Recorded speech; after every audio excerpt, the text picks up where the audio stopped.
Hey, Archive members. For tonight's episode, we are going to be going to the desert town of Tombstone, a place forever linked to the frontier law enforcement, mining fortunes, and violence. At the center of the story stands the Birdcage Theater. It is a building that operated continuously for 8 years in the late 19th century and later became one of the most discussed, allegedly haunted locations in the American Southwest. This episode, we will examine 3 things. First, the theater's documented history and the environment in which it operated. Second, the recorded deaths, violence, and incidents associated with the building.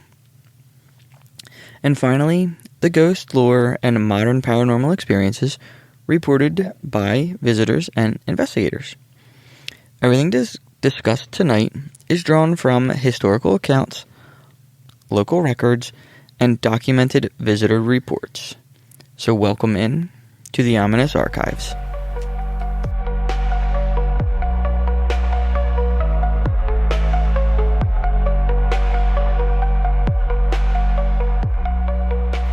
As you guys know, I am Nick. And Alma. And tonight, we're diving into the Birdcage Theater. So, we're just going to jump right in. I love a theater. I'm excited. Oh, I really like these. I think theaters hold a whole lot because of everything that, plays and all that stuff that go on there. Honestly, I can't think of a theater that I've ever done a musical in that didn't have haunted allegations. Yeah. Like some sort of story. It just goes with being a performing theater. Yeah. So, the Birdcage Theater first opened its doors in December of 1881, right in the middle of Tombstone's silver mining boom. And at that time, Tombstone wasn't just growing, it was exploding. The discovery of silver in the surrounding hills turned it into a magnet for just about everyone you can imagine. Prospectors, gamblers, entertainers, and of course, criminals too. Now, the theater itself was built and operated by an entrepreneur named William Hutchinson, but calling it a theater is kind of misleading because the building was doing everything at once. It operated simultaneously as a saloon, a gambling hall, a brothel, and an entertainment venue. Basically, one-stop shop for chaos. And the performances? They weren't subtle. You had music, comedy routines, and traveling stage acts coming through constantly. One of the earliest performers was a woman known as Madame de Granville. Her real name, Alma Hayes. She was advertised as the female Hercules, and also the woman with the iron jaw. And her act lived up to it. She would literally lift heavy objects using only her teeth, which sounds insane, but at the time, these kinds of strength acts were hugely popular, and they packed the theater early on. And she wasn't the only one. You also had performers like the Irish comedy duo John H. Burns and Matthew Triers, mixing music and humor. Comic singer Irene Baker, performing popular saloon songs. Carrie Delmar, an opera-trained singer, bringing a more serious tone into the chaos. And comedian Nola Forrest, appearing in stage routines.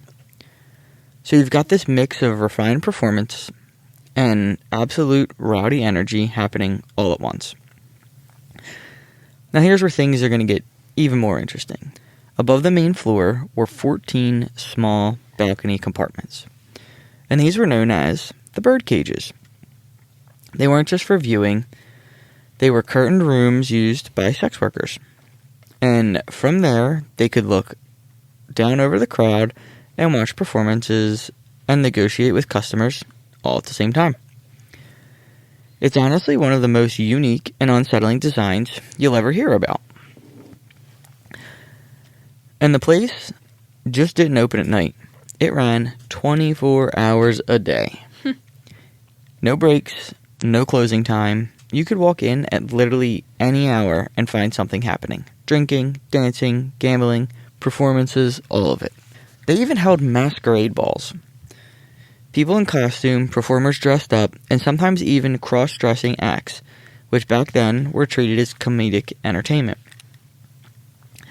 Comedians like David Walter, Will Curlow, would take part in these exaggerated, over-the-top performances. And because this was Tombstone in the 1880s, violence was just a part of life. Gunfights, robberies, disputes, it was constant. And the Birdcage Theater became one of the central gathering spots for all of it. We're talking people like Wyatt Earp, Holliday, Bat Masterson, all documented as being connected to the building. And a lot of them weren't for the shows. They were there to gamble. Speaking of gambling, this is where things get even more wild. One of the most unusual attractions there was Cornish wrestling. A lot of miners in Tombstone were from Cornwall, and they brought their traditional wrestling style with them. These matches became so popular that results were reportedly published in newspapers all the way back to the United Kingdom.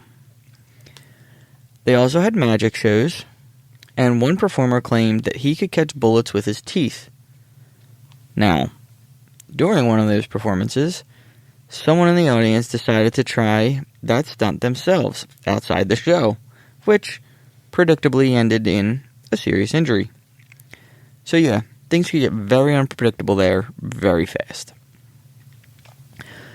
But maybe most of the stories tied to the Birdcage Theater is the poker game. This wasn't just any game. This was allegedly one of the longest poker games in history. It took place in the basement. Where else?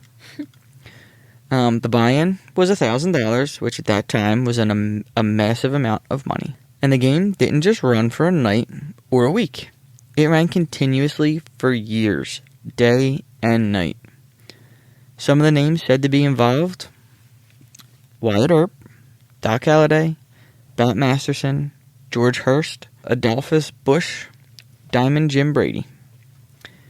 According to local accounts, the game started in 1881 and didn't end until 1889. That's over 8 straight years at 24/7. It's wild. Insane that they'd be running a game Literally that long. It's estimated that around $10 million circulated that table. The theater even took a cut. So they were making some serious money off of it. Now, whether every detail of that story is true is still debated, but the table itself is still there today. It's kind of crazy to me that around $10 million ended up getting circulated. That's so much money. Think about it as the buy-in was only $1,000. Right, too. like that's so much money. Insane amount of money. By the late 1880s, though, things started to fall apart. The silver boom slowed down, the mines flooded, the market weakened, and in 1889, the Birdcage finally shut its doors. During those 8 years, it built a reputation, and not a good one. Violence inside the theater was common enough that today, visitors can still see the aftermath. There are reportedly over 140 bullet holes still visible in the walls and ceiling, and these weren't accidents. They came from arguments, robberies, and drunken fights. Historical accounts suggest that at least 26 deaths were connected to the theater: shootings, stabbings, suicides, violent disputes, and when you mix alcohol, money, and personal conflict in one place, that escalates things fast. After it closed, the building basically sat untouched for decades. Furniture, gambling equipment, stage props, all were left behind. It became a literal time capsule of the Old West. In 1934, a man named Ben T. Williams rediscovered it and opened it as a historic attraction. And that's when something else started happening. People began reporting strange experiences. By the mid-1990s, stories started spreading that the Birdcage Theater was haunted. And these weren't just random claims. They were coming from employees, tour guides, and overnight visitors. One of the most common reports: unexplained sounds, footsteps on the balcony, voices or whispering in empty rooms, even the sound of distant music. And a lot of these happen after the building has closed for the night.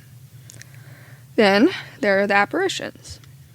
Some people have claimed to see figures standing in the balcony cages, shadowy forms moving along the upper level. Even people dressed in clothing from the late 1800s. One of the most talked about spirits is known as the lady in the balcony. Witnesses describes a woman in period clothing standing behind the railing, and when someone approaches, she disappears. Another figure is a tall man in a hat, often described as looking like a frontier gambler. He's sometimes seen near the gambling tables. People also report physical sensations: cold spots, the feeling of being touched, things you can't really explain. Now, paranormal investigators have spent a lot of time inside this building.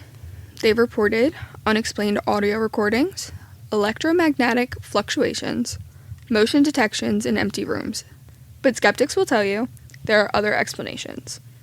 Old wood shifting can sound like footsteps. Temperature changes can create cold spots. And honestly, when you're in a place with this much history, your brain kind of expects something to happen. Still, the Birdcage Theater is consistently ranked as one of the most haunted locations in all of Arizona. It's been featured in multiple paranormal shows and documentaries, and today it operates as a museum with ghost tours and even an overnight investigation. Now, beyond the commonly reported sightings, local guides and paranormal investigators have documented several specific spirits believed to be associated with the building. One of the most frequently mentioned figures is believed to be a woman named Margarita, sometimes described in local stories as a sex worker who once occupied one of the upstairs crib rooms, according to local legend. She was killed by a jealous client inside one of these compartments. Visitors occasionally report hearing a woman singing softly in Spanish near the balcony area late at night. Others claim to feel unexplained drops of moisture falling from above, as though tears were landing on them. Some male visitors have also reported feeling what they describe as light touches on their face or hearing quiet voices offering prices in Spanish. These experiences are most often reported near crib number 2, which tour guides sometimes associate with Margarita's story. According to local lore, Margarita, sometimes referred to as the Belle of the Birdcage, had a rivalry with another woman known as Little Gertie the Golden Dollar, who worked at a competing establishment called the Crystal Palace. The story claims that the man named Billy Milgreen, who was romantically involved with Gertie, was later seen spending time with Margarita at the Birdcage Theater. Believing that Margarita was attempting to take her lover, Gertie confronted her. In the legend that followed, Gertie attacked Margarita with a concealed stiletto blade during an argument, which she used to carve out her heart. The details vary depending on the source, but the story describes the confrontation ending in Margarita's death.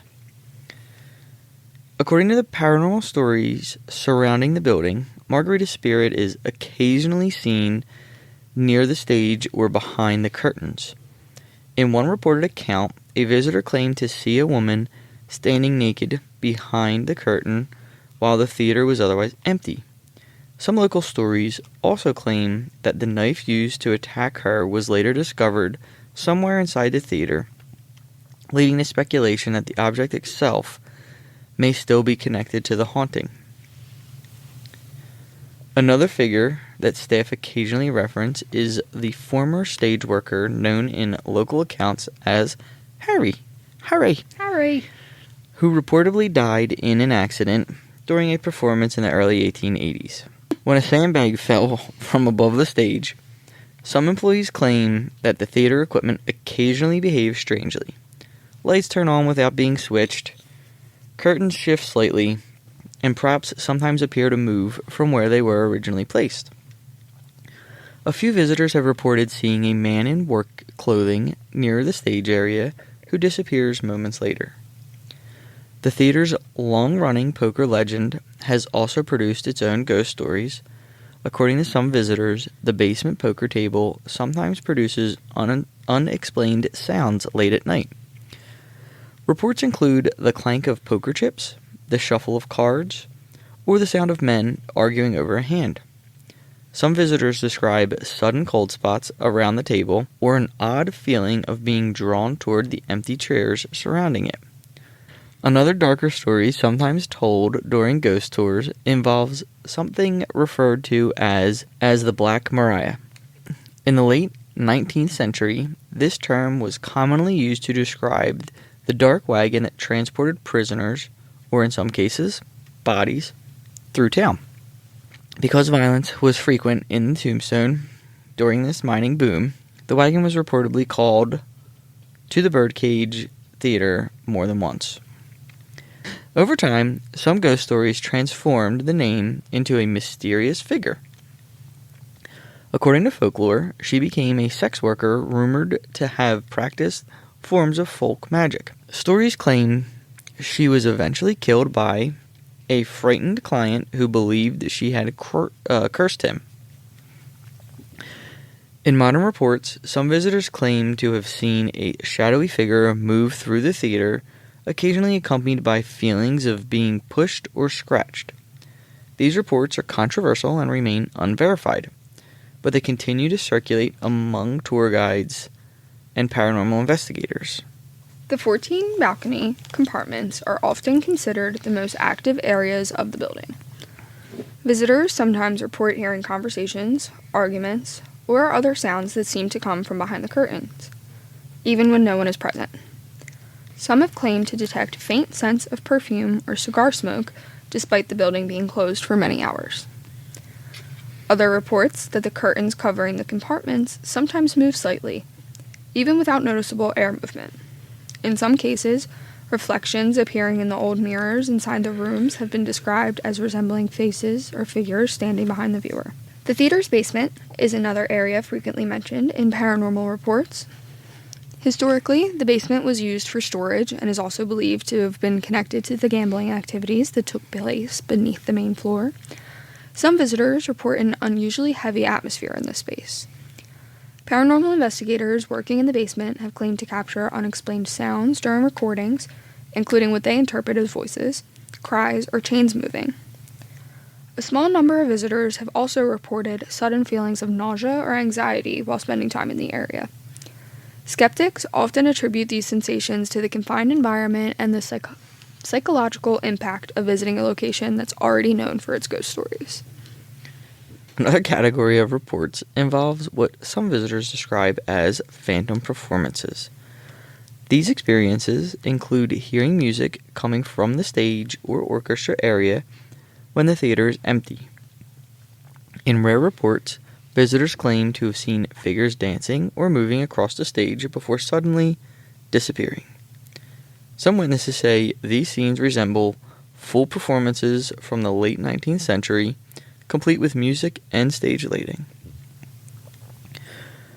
Another figure frequently reported by employees and visitors is known simply as the Lady in White. Why not? We always have to have a Lady in White. Always. If you don't have a Lady in White, it's not like truly haunted. Unlike many of the other reported spirits, that took me 3 times to say, just in case anybody was wondering, this apparition does not appear to match the description of someone associated with the theater's rougher history. Witnesses describe a woman wearing a white dress and bonnet, sometimes appearing calm and composed. Several employees working in the museum have reported seeing her walking quietly through the building. In one account, an employee in the poker room reported seeing the woman descend the stairwell and stand silently nearby. The figure did not react to the employee's presence and eventually vanished. Despite being one of the most commonly reported apparitions inside the theater, no historical identity for the Lady in White has ever been confirmed. Another story connected to the Birdcage involves a woman named Carmelita Jimenez. one of the brothel's painted ladies. Historical accounts suggest that in 1888 she ingested arsenic and died the following day after becoming severely ill. According to local tradition, the theater temporarily closed out of respect following her death. Today, some residents of Tombstone claim that her spirit does not remain inside the theater itself, but instead wanders the surrounding streets at night, sometimes appearing near the building where she once lived and worked. And then during the 1980s, two well-known mediums reportedly held a seance inside of the theater after claiming that the building contained unusually strong spiritual energy. According to those that were present, the session took a disturbing turn when one of the mediums suddenly appeared to struggle for breath while in a trance state. Witnesses reported that the medium seemed to be physically restrained by something unseen until the second medium interrupted the session. The individual later displayed bruising around the neck that reportedly remained visible for several weeks. As with many paranormal claims, this incident has never been independently verified. So the Birdcage Theater remains one of the most intact reminders of Tombstone's most chaotic years. For 8 years, the building operated without closing, serving as a theater, gambling hall, saloon, and brothel in a mining town driven by silver, fortune seekers, and violence. Even today, the bullet holes scattered across the walls remain physical evidence of the confrontations that once unfolded inside. Whether the reported voices, footsteps, and apparitions are the result of lingering history, human imagination, or something more difficult to explain is still open to debate. But places like the Birdcage Theater have a way of holding on to their stories. More than a century after its doors first opened, visitors and tourists still walk through the same rooms where miners drank, gamblers played, performers sang, and arguments sometimes turned deadly. And in a town where so much of the past still stands exactly where it happened, it can occasionally feel as though the past never fully left. So thank you for listening to the Ominous Archives. This episode was written by Sam from the Scare Me Sam podcast, and it was recorded by your hosts, Nick and Em. And if you enjoy horror and dark fantasy book recommendations, be sure to check out Sam's show. And if you'd like to keep exploring the darker corners of history with us, make sure to follow the Ominous Archives on all of our social media platforms. Until next time, stay weird and stay haunted. See ya. See ya.